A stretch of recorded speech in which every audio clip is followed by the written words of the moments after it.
Balak mo bang mag-work sa Canada this 2026? O baka nasa Canada ka na ngayon at naka-work permit? Kung oo, importante na mapanood mo ang video na ito hanggang dulo dahil maraming nagbago sa Canada Work Permit Rules this 2026 na pwedeng makaapekto sa trabaho, extension at PR plans mo. Hello guys! Welcome sa aming channel, Rick and She. Ako po pala si Sheila. Kung bago ka dito, we share Canada immigration updates, pathways at buhay namin dito sa Canada, especially for Filipinos. Kaya don't forget to like, comment, share, and subscribe para updated po kayo sa mga susunod naming videos.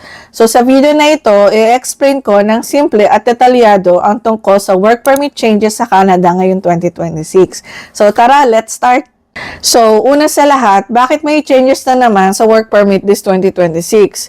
So, simple lang guys, ina-adjust ng Canada immigration policies nila dahil sa una, labor shortages, pangalawa, housing issues, pangatlo, temporary residents na sobrang dami, at goal ni Canada ay quality at targeted ang workers na pumapasok. So, ibig sabihin, hindi lahat ng dating pwede, automatic pwede pa rin ngayon. Isa sa pinaka-importanting changes this 2026 ay tungkol sa open work permit. So, una, open work permit for spouses. So, mas stricter na ngayon kung sino na lang ang pwedeng mabigyan ng open work permit bilang spouse.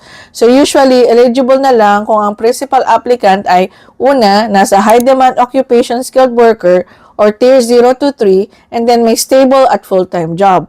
So, kung ang asawa mo ay naka-low skilled job or part-time dito sa Canada, posible na hindi na ma-approve ang open work permit mo. This 2026, mas focus na ulit ang Canada sa employer-specific work permits or yung may LMIA. So, ano ba ibig sabihin nun, no? Mas gusto na ng government na may real employer ka, may real job offer, at talagang kailangan ka ng company.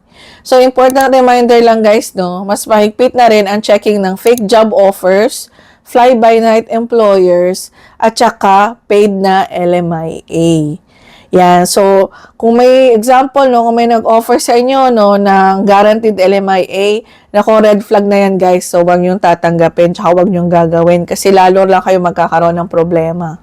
Para sa mga international students na nag-work or balak mag-work, ito ang PGWP updates. So, hindi na lahat ng programs ay automatic eligible for PGWP extension. So, possible issues niyan are short programs, non-priority fields, at institutions na under review. So, bago ka mag-enroll or mag-extend, double-check mo muna kung eligible pa ang program mo. Another important change this 2026 ay mas strict na sila sa deadlines. So, kapag late ka nag-apply na extension, expired na status mo nung nag-apply ka, or maling category ang na-applyan mo, mas mataas na ang chance na ma-refuse ka. Kaya ang golden rule guys is apply at least 3 to 4 months before ang expiration. So guys, ano na ang dapat nyong gawin ngayon? So una, alamin kung open or employer-specific ang permit mo. Pangalawa, check kung eligible pa ang spouse mo. Pangatlo, secure legit employer and documents. At pang-apat, plan your PR pathway early. So, mahirap ang buhay abroad, lalo na kung homesick ka na, tapos immigration stress ka pa. Kaya mas okay na prepared tayo.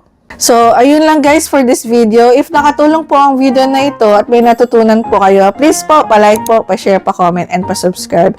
And pa-click na rin po yung notification bell para po ma-notify po kayo sa ating mga susunod na videos. So, thank you again guys and see you again next time. Okay? Bye-bye po. God bless.